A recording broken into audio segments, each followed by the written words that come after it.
guys, here's Madame OK. Welcome to my channel and thank you so much for being a part of it. If you enjoy watching the videos, please don't forget to subscribe as well as to hit the like button. Thank you so much and see you soon. Bye!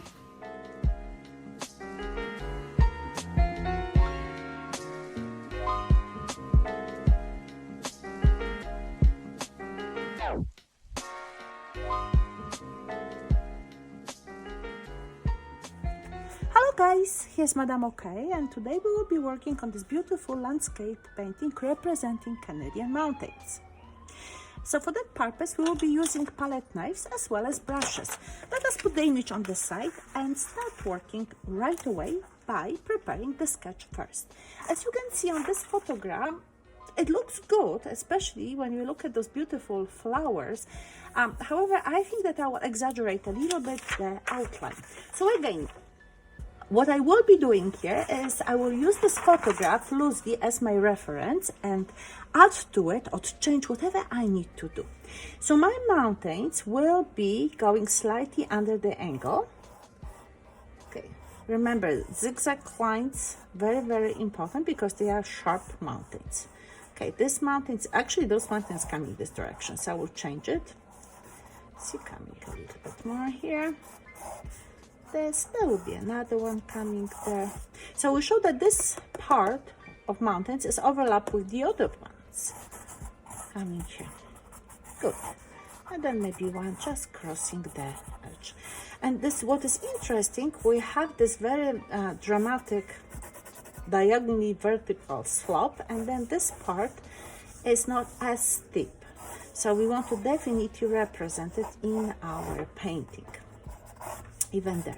Okay, then we will have the set of trees on the second plane, third plane, second plane, and then some of those beautiful plants in the front. So I think we'll be okay. I would even lower a little bit more this mountain to make sure that I have more interesting composition. Fantastic.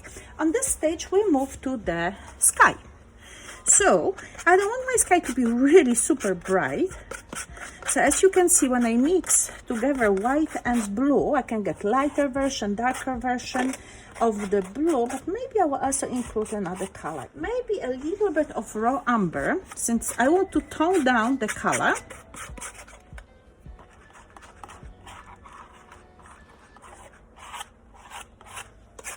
This is good. And you can see I use diagonal strokes.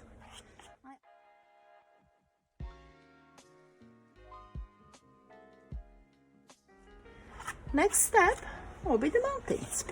So for the mountains, I definitely need to have a color such as buff. I can use also other colors, but instead of mixing just raw umber and white, I think that this buff will do a wonderful job. So for sure buff and a little bit of raw umber, tiny bit of white when you want to manipulate with tone, as well as changing slightly the color. And that's what will go on our mountains. Again, since I'm right-handed, I would start from my left side.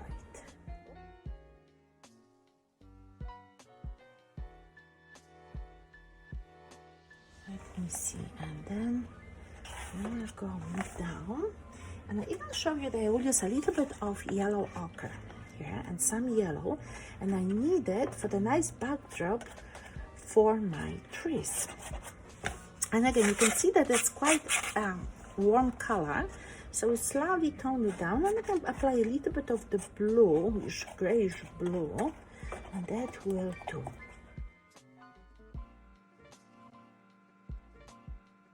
This purple, a little bit of our mixture in it, and I certainly want to work on this side. A little bit darkening it. See, the same will be. And changing the color. Notice it's a more purplish bluish color. So I want to have a little bit on this side, on my right side. So that indicates to me that the light more or less will come from the left side.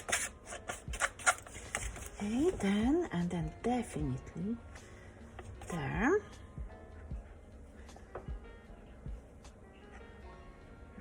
That will look really good. See, like this. And then playing with the tip of palette knife, creating those interesting marks, I would say, like this. It's really, really good.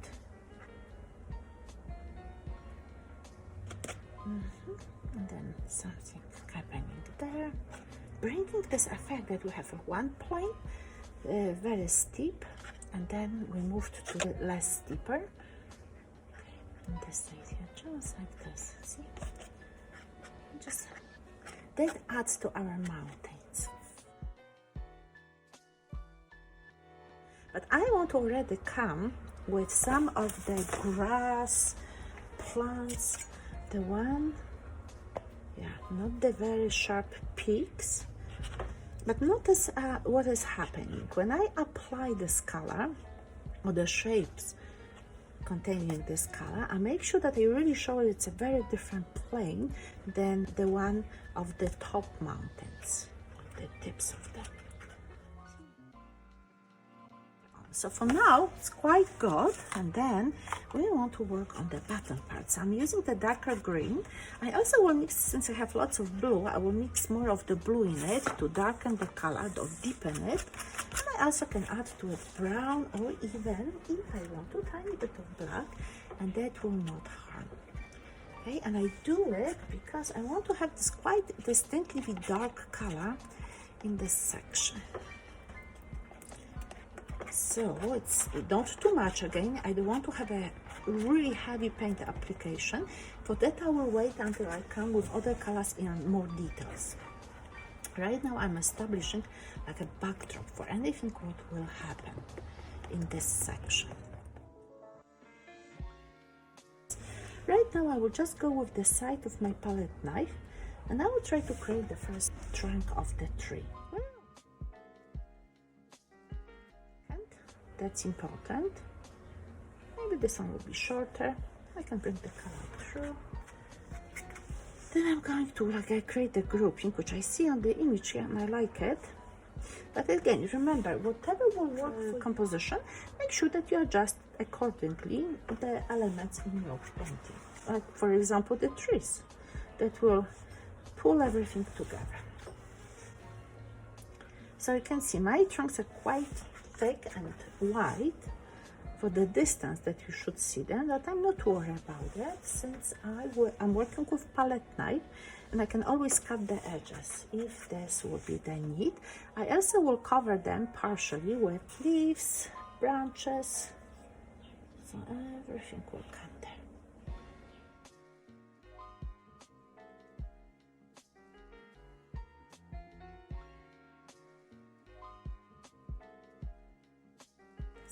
And then we will continue with the same paint application in other trees. But again, branches, remember, branches have to come. And then the other elements.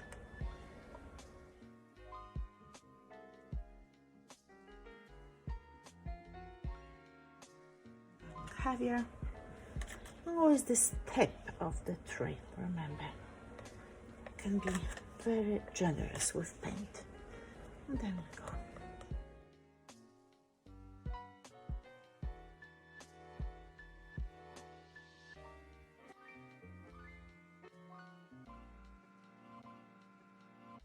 So I think it will be better without this tree. Like this. Yeah, and we'll just bring the mountain there. That will be better. Because we need some breathing space. I went too far with it.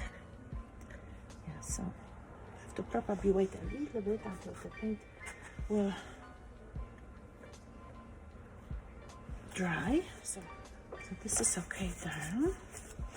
I don't want to have too many different colors because, I mean, it's okay when it is, but I have to also adjust with the trees, what goes nicely with them. I like the blue there very much, so maybe I repeat the blue here as well.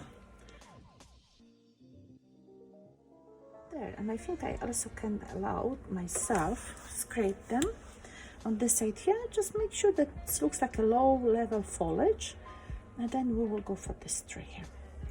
So remember, the changes can always come. Once you have the paint that you have to just continue, now you can scrape, and you can, if you think that this another solution will work better, work on another solution. So I make this tree, I put the trunk, and then I will work with the colors. And you can see that I have this buff color in it, so it makes it a little bit more neutralized, but that's why I will bring a little bit of the phthalo into it, phthalo blue, and a little bit of the purple to get darker effects. And then we certainly want to start working on the first plane. So for the first plane, we do want to have lighter colors, but the green is not really super bright. It has a little bit of this artificial look of phthalo green mixed with some white. I don't want to bring some of the black into it. Maybe I will need to have, we'll see. Right now, just those fantastic, very interesting plants or whatever it is.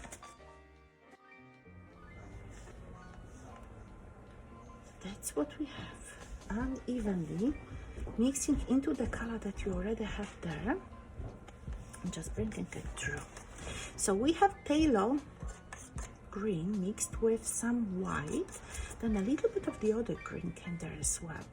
Make sure that when you create those lines, they have to start with the back, so that means the tallest one, from that what we see here, and then you progressively will go in the lower levels to the one in the front.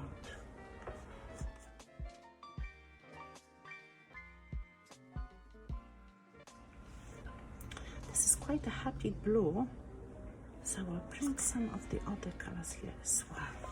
So from there, I will look, maybe even this tree has to have a little bit more of the colors. Ooh, a little bit more green, right? Because it's not pronounced enough. So that's what we will be doing here now. A little bit taller. And I think at the ends of it, of the branches, we can add a little bit of the purple. This never harms. Purple is such a good combination with green. Okay, a little bit more. And then we can bring the lighter green just there. Yes, good.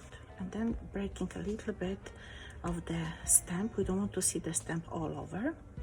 That's another thing that you have to think about by painting the trees, okay? So this is good. I like what is happening there. Just maybe I will bring some of the blue still coming through. Like, oh my, this is a nice combination. This purple. Good. And then maybe a little bit of it somewhere here. Oh, that looks really, really good. Now with the green, I don't think sky is finished. For that purpose, we need to maybe even use a little bit different color. Who knows?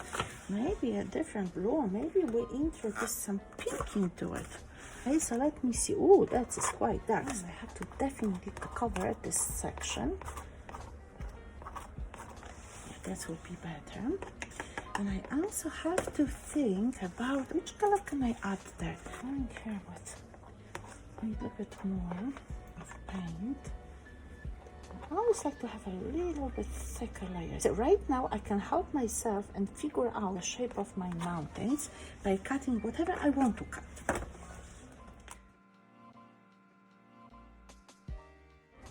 So the sky is busy in terms of those marks, diagonal lines, but otherwise it's a nice backdrop for our very busy painting.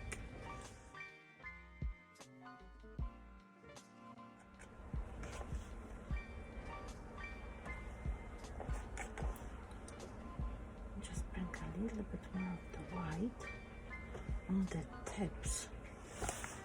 Here, that will help with the positioning. This is good. I like what is happening with this mountain. This mountain still a little bit more paint.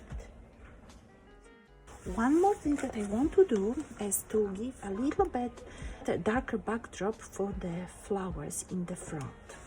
Now, when I look at my mountains, I think I want to bring a little bit more of this beautiful color. a little bit more of a buffy color. Now I can clearly see where I need to apply more of it, where to unify everything better through the use of this lovely color. Okay, so we still have to add a little bit more of the green and purple to this side, otherwise it will look like unfinished. So the last thing that I want to do, I want to bring some darker colors, and that will be my purple, just there with the field of the flower's ends. So just keep the backdrop with the purple to them, thing like this. And I think that really separates the sections nicely, giving us this beautiful effect of different planes in our painting. Just apply a couple more lines here and there, and that means that the painting, I want to break the space, and I want to bring some other colors here. Fantastic. So I think that we can call then this artwork, oh, let me still see here, as done. And I hope you enjoyed working with me on it, and now you are ready to create your own beautiful landscape of the famous Rocky Mountains. Have a good day. Goodbye.